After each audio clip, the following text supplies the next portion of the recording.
The scent of disinfectant and my own blood still clung to the delivery room air when I heard him whisper it. Scarlet.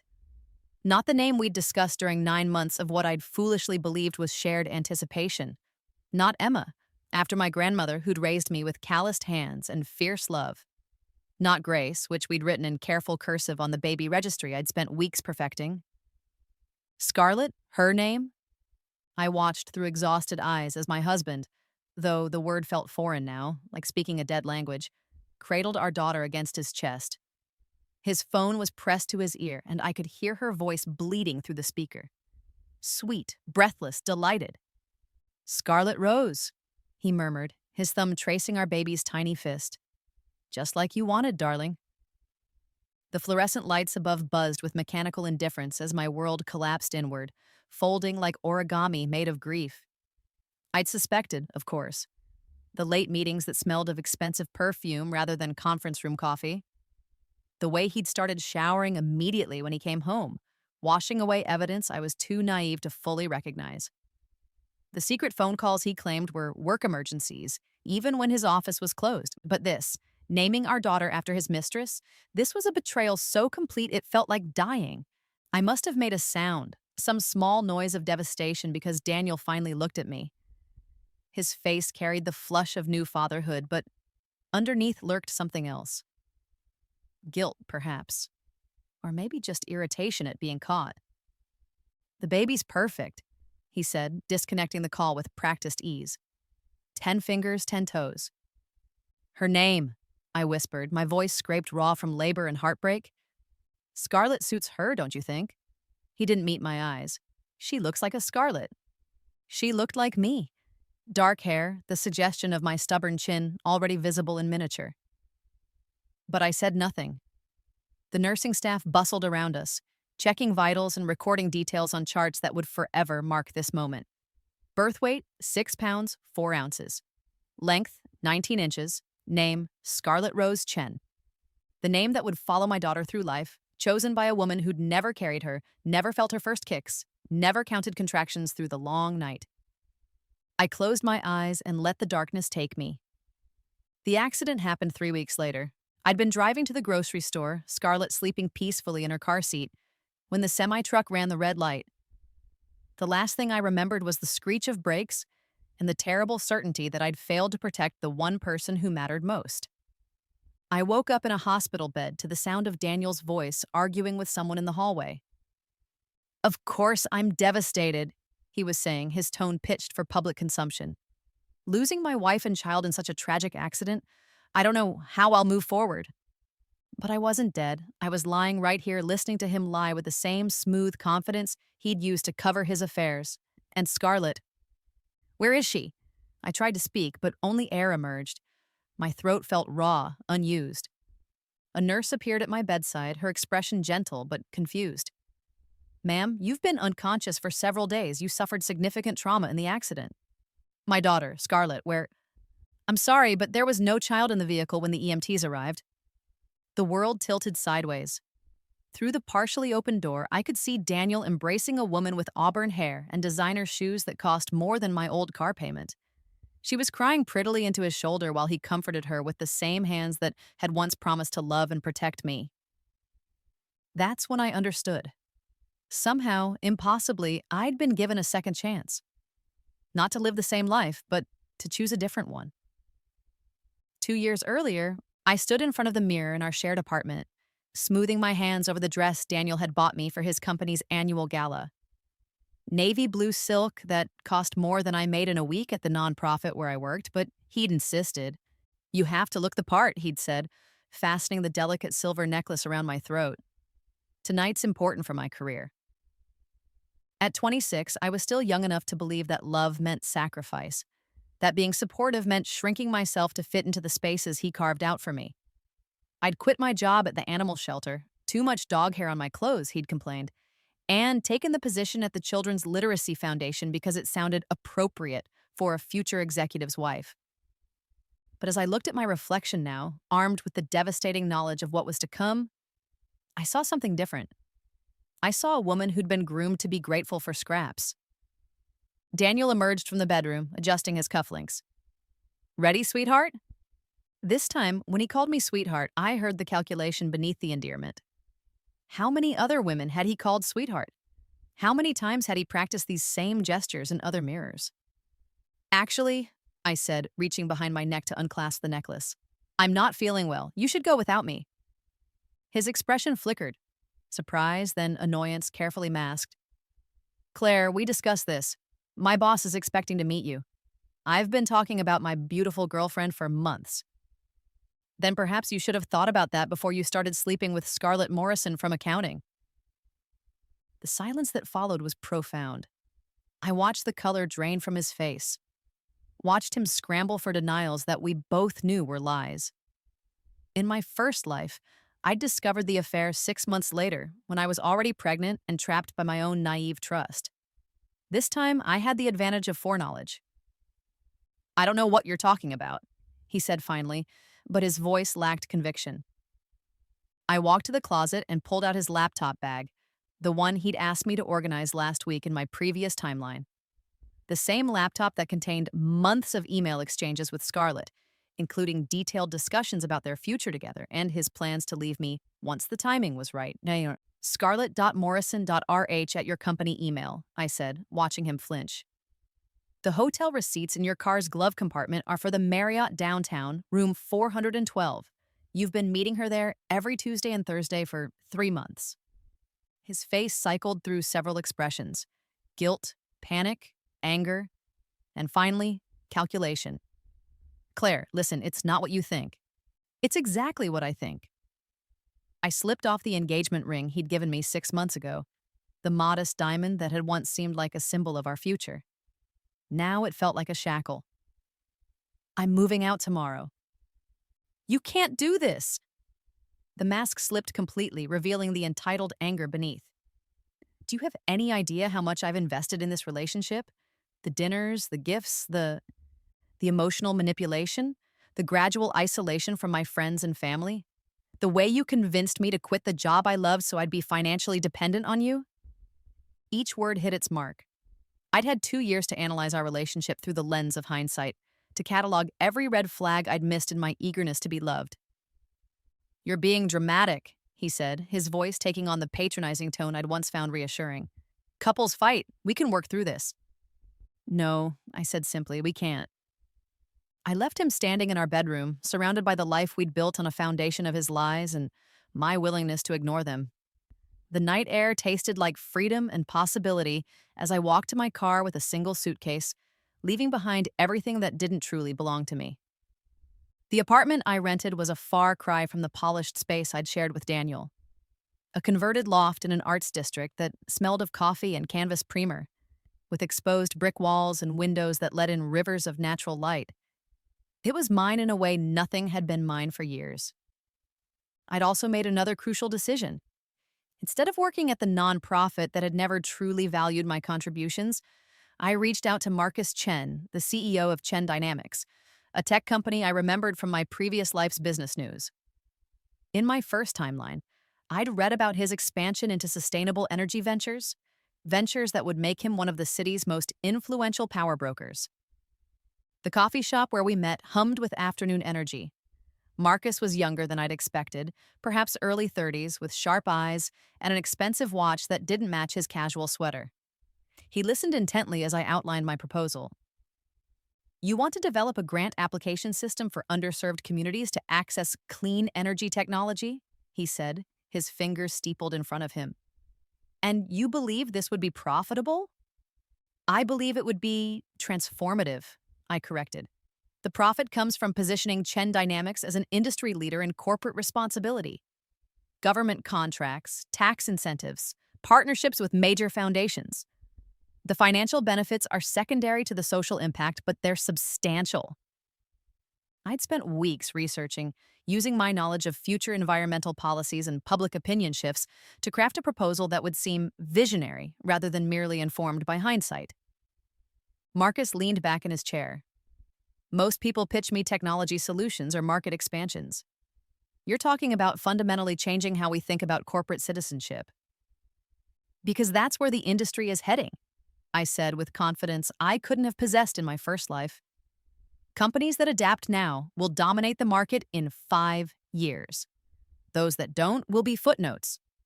His smile was slow and genuine. When can you start? Working at Chen Dynamics was like discovering I'd been holding my breath for years. The office buzzed with innovation and purpose, populated by brilliant minds who treated each other as equals rather than competitors. Marcus proved to be everything Daniel wasn't: supportive without being controlling, ambitious without being ruthless, confident without needing to diminish others. Our professional relationship developed into something deeper over months of late-night strategy sessions and shared victories. Unlike Daniel, who'd seen my intelligence as threatening, Marcus seemed energized by it. He listened to my ideas with genuine interest, built upon them, challenged me to think bigger. "You're remarkable," he told me one evening as we watched the city lights twinkle below his office windows. We'd just secured a major contract that would fund clean energy access for 3 underserved communities, the same contract I knew would establish Chen Dynamics as an industry leader. "I'm practical," I replied, though his words sent warmth through my chest. "I see possibilities, and I pursue them." That's what makes you remarkable. When he kissed me that night, it felt like coming home to myself.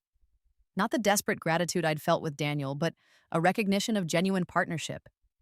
I avoided Daniel completely for 8 months, moved in different circles, shopped at different stores, took different routes to work. But this city was smaller than it seemed, and eventually, our paths crossed at a gallery opening that Marcus and I attended together.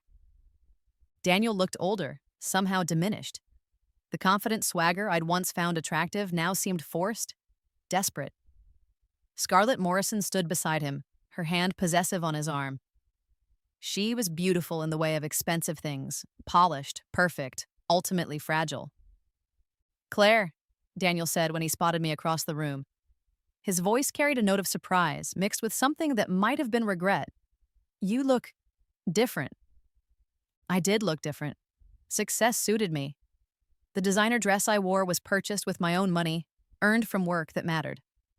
My hair was styled by someone who charged more than Daniel's monthly rent.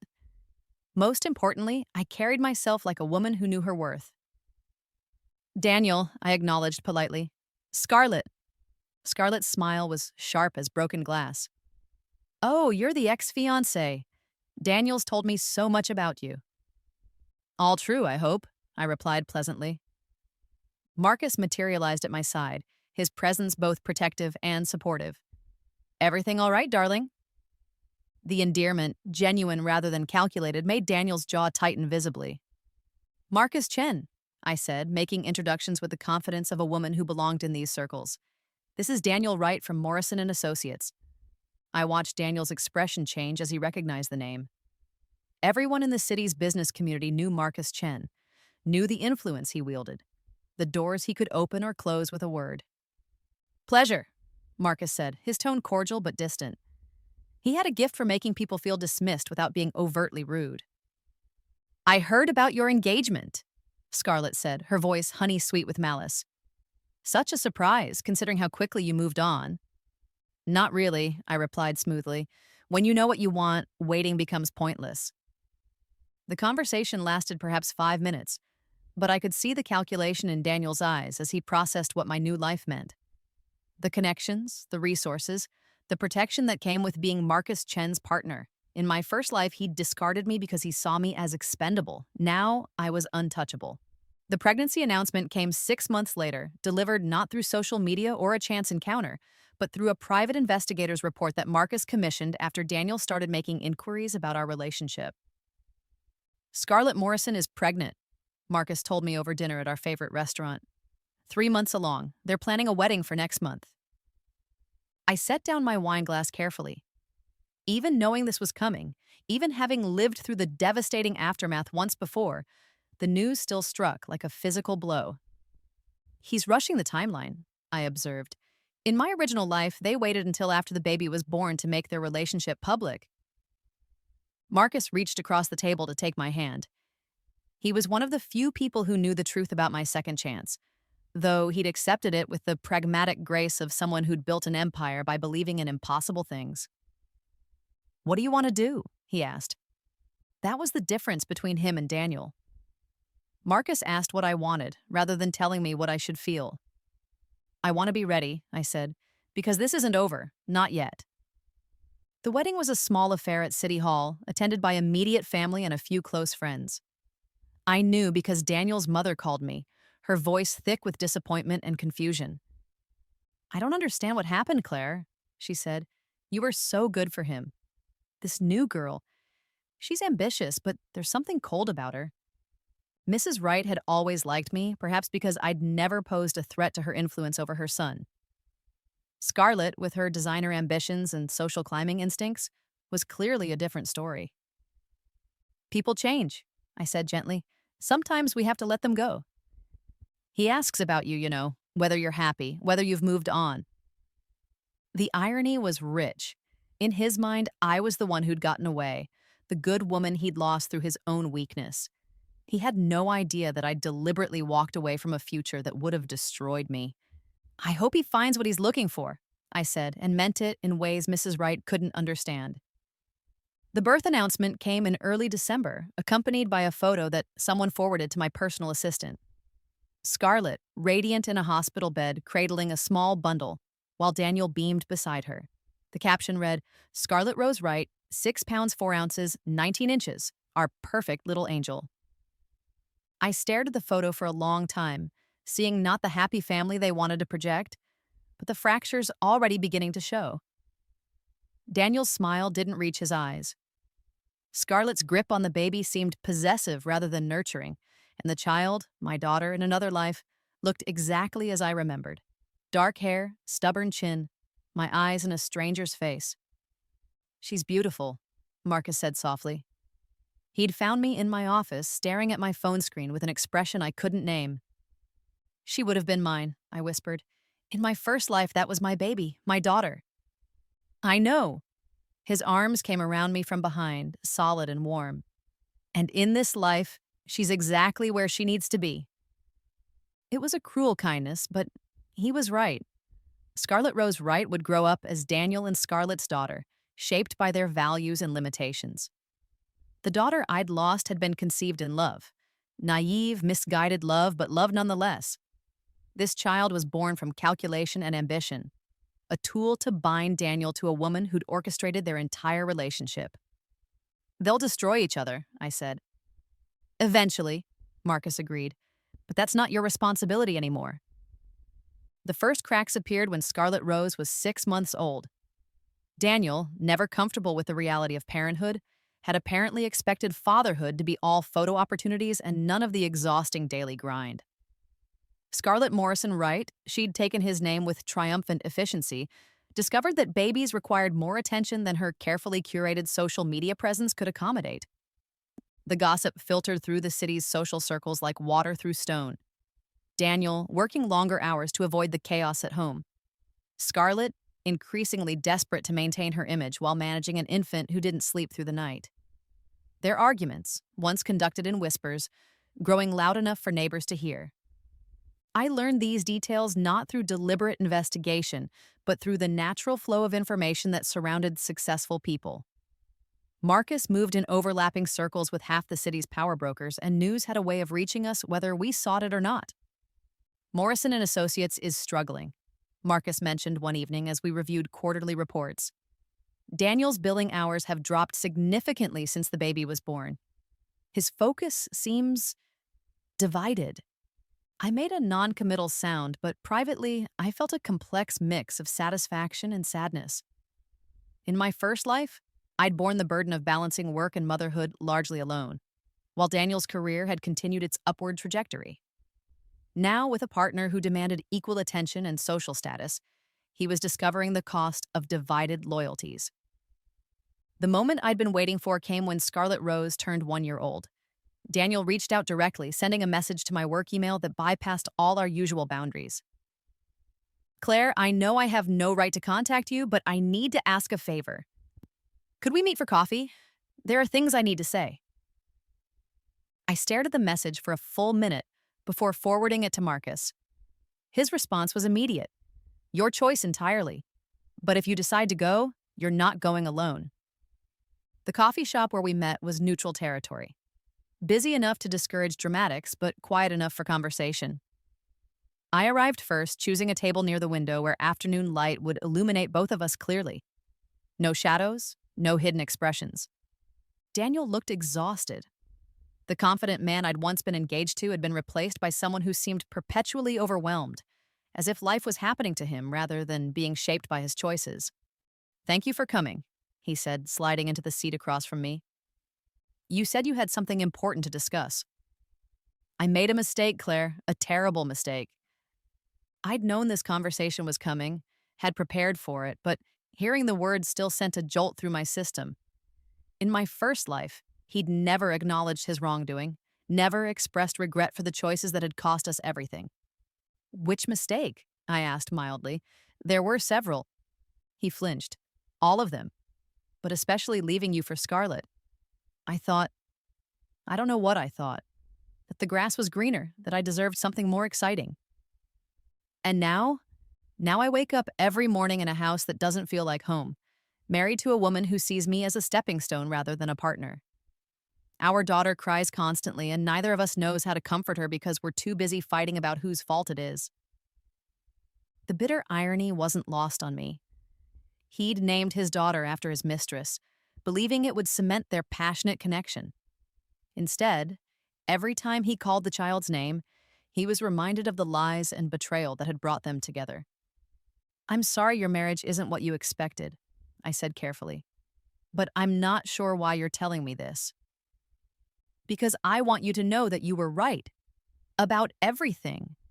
And because—" He hesitated, then forced the words out in a rush. "Because I still love you. I never stopped loving you."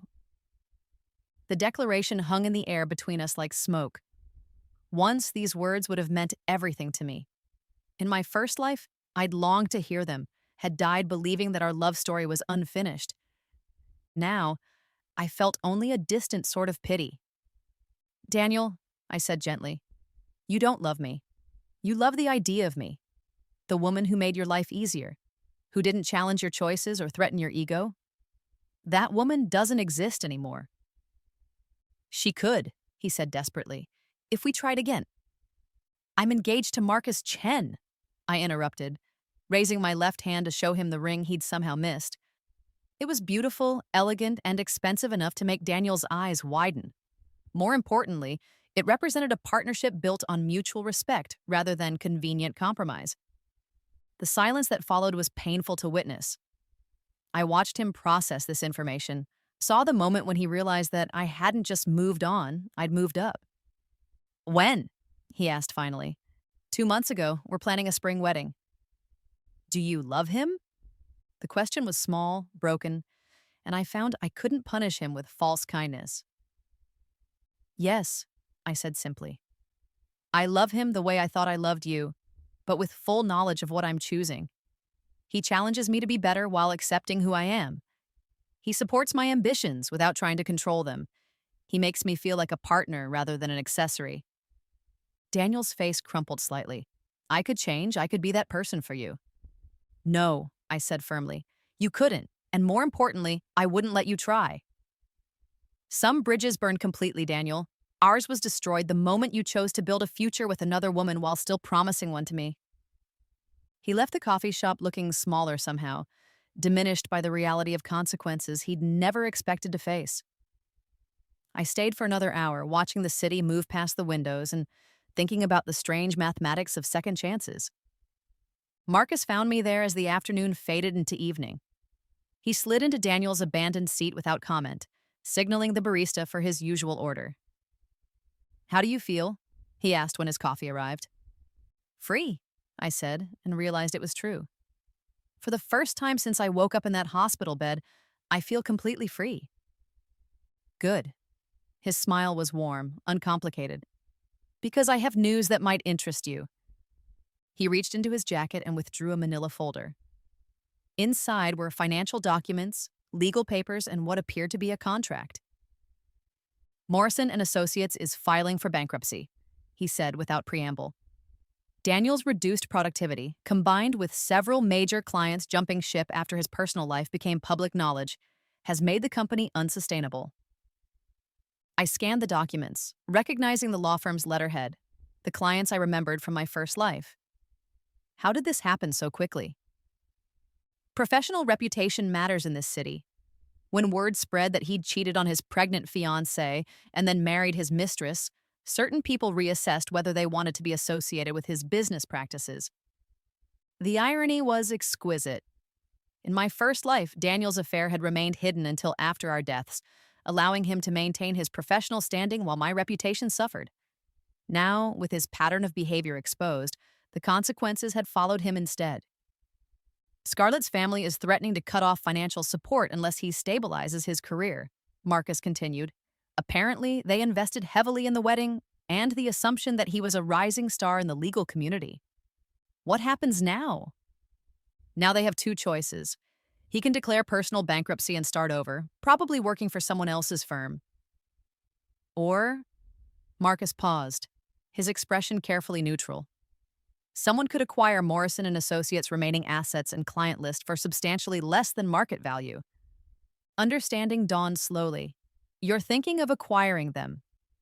I'm thinking of acquiring them and then closing the firm permanently, absorbing the valuable clients into Chen Dynamics' legal department and letting the rest find representation elsewhere. It would be the final stroke, the complete dismantling of Daniel's professional identity. He'd built his entire sense of self around being a successful attorney, and Marcus was offering to erase that foundation entirely. That seems, I searched for the right word, excessive. It's business, Marcus said mildly. The firm has assets we need, and they're available at a significant discount. The personal satisfaction is merely a bonus. I stared at the documents, thinking about justice and revenge, about the difference between consequences and cruelty. In my first life, I died believing in forgiveness, in the possibility of redemption. This life had taught me the value of boundaries, of protecting yourself from people who would destroy you if given the chance. Do it, I said finally. The acquisition took 3 weeks to finalize.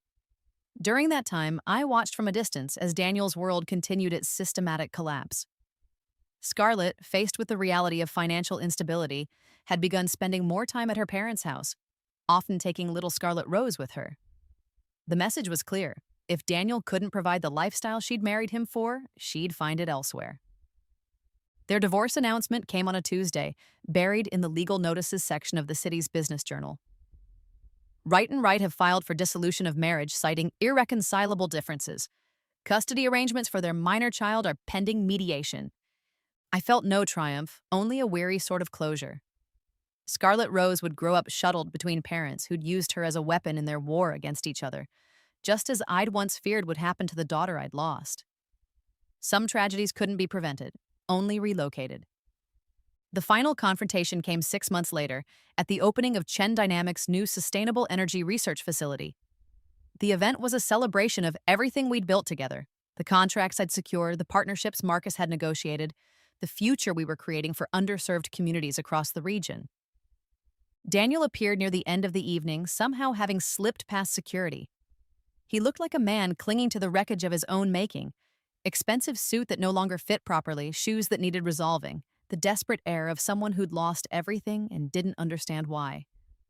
"Claire," he said, approaching me near the champagne fountain, "I need to talk to you." "This is neither the time nor the place," I replied firmly. "Please, just 5 minutes."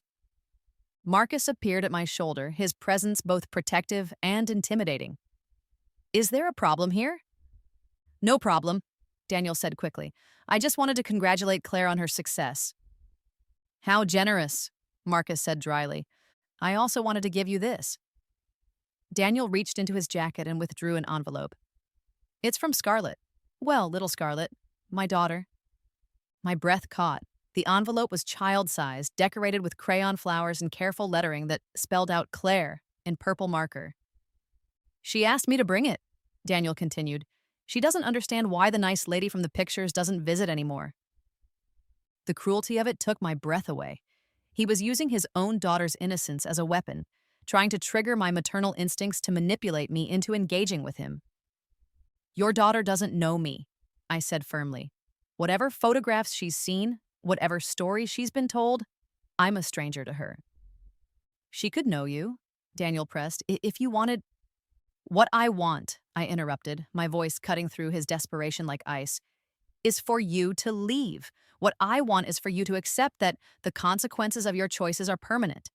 What I want is for you to stop using a child to try to manipulate women into giving you things you haven't earned. The words hung in the air like a physical presence. Around us, the celebration continued, but I was dimly aware that our conversation had drawn attention from nearby guests. Claire, please. No. The word came out harder than I'd intended, but I didn't soften it. You made your choices, Daniel. You chose deception over honesty. You chose immediate gratification over long-term commitment. You chose to build a family with a woman you barely knew while destroying the relationship you claimed to value. Every consequence you're facing now is the direct result of those choices. I know I made mistakes. You didn't make mistakes, I said, my voice growing stronger with each word. You made deliberate decisions that served your interests in the moment, regardless of who they hurt. And now that those decisions have cost you everything you thought you wanted, you're here trying to convince me to help you escape the consequences. Daniel's face had gone pale, but I wasn't finished. Your daughter will grow up knowing that her father's first loyalty was to his own immediate desires. She'll learn that love is conditional, that promises can be broken when something better comes along, that the people who claim to protect her are the most likely to hurt her. Those are the lessons you're teaching her every day you stay in her life while refusing to take responsibility for your actions. That's not fair. Neither is naming a child after your mistress and then expecting the woman you betrayed to help you manage the aftermath. The silence that followed was profound. I could see the exact moment when Daniel realized that this conversation, this hope of reconciliation or forgiveness or whatever he'd been seeking, was truly over. I loved you, he said finally, his voice small and broken. No, I replied with perfect clarity. You loved what I did for you. You loved how I made you feel about yourself. You loved the convenience of having someone who would sacrifice their own needs to support your ambitions. But you never loved me enough to treat me with basic respect or honesty. He left without another word, taking his daughter's innocent artwork with him. I watched him walk away, noting the slump of his shoulders, the defeat in his stride, and felt something I hadn't expected. Peace. Are you all right? Marcus asked quietly. Yes, I said, and realized I meant it completely. I really am. The rest of the evening passed in a blur of congratulations and networking, but I found myself thinking about second chances and the mathematics of redemption. In my first life, I'd believed that love meant endless forgiveness, that being a good person required absorbing other people's cruelty without complaint. This life had taught me that boundaries were acts of self-love, that walking away from toxicity was a form of strength, not weakness. I'd learned to value myself enough to demand better, to build a life based on mutual respect rather than one-sided sacrifice. As Marcus and I drove home through the city lights, I thought about the daughter I'd never know, the child who would grow up with Daniel's eyes and Scarlett's ambitions, and my stubborn chin. I hoped she would learn the lessons I'd been too late to teach, that love should elevate rather than diminish, that she deserved partners who celebrated her strength rather than exploiting her kindness. But mostly, I hoped she would learn what it had taken me 2 lifetimes to understand, that freedom was not something you were given, but something you chose. 5 years later. The invitation arrived on expensive cardstock, embossed with gold lettering that caught the morning light streaming through our penthouse windows. Mr. and Mrs. Marcus Chen were cordially invited to the grand opening of the Wright Family Foundation, a charitable organization dedicated to supporting single mothers and their children. I studied the invitation over my morning coffee, noting the irony with the same detached interest I might bring to analyzing a business proposal.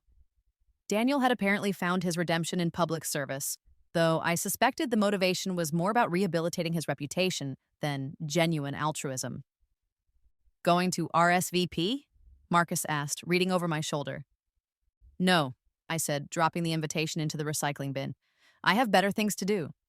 Through the window, I could see the city sprawling in all directions, full of possibilities and potential.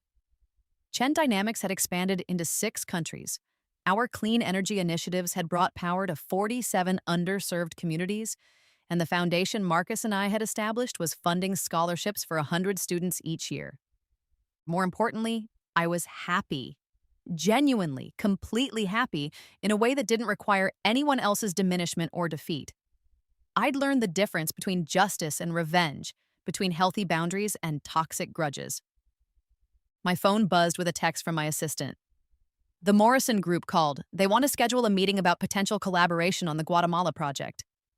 Scarlett Morrison, now Scarlett Morrison Phillips, having married well after her divorce, had built her own consulting empire specializing in international development. We'd worked together twice over the years, maintaining a professional relationship that carefully avoided any discussion of personal history. Set it up for next Tuesday, I texted back. Business with your old rival? Marcus asked. Business with a competent professional who happens to have a useful skill set, I corrected. The past is only relevant if you let it be. He smiled and kissed the top of my head before leaving for his own morning meetings. I stayed at the window for a few more minutes, watching the city come alive below, thinking about choices and consequences and the strange alchemy that transformed pain into wisdom. Somewhere out there, a 10-year-old girl named Scarlett Rose was getting ready for school, probably negotiating with her father about her outfit, or her breakfast, or her weekend plans. She would never know that in another timeline, another life, I might have been her mother. That knowledge belonged only to me, a secret weight I carried with something approaching gratitude. Because that other life, that first life of naive hope and misplaced trust, had taught me what I didn't want. And this life, built on the foundation of that hard-won knowledge, had shown me what I did. I'd chosen freedom, and freedom had chosen me back. The city stretched endlessly ahead, full of problems to solve and communities to serve and love that elevated rather than diminished. There was work to do, a life to live, a future to build that belonged entirely to me. I finished my coffee and got ready to begin another day of choosing myself.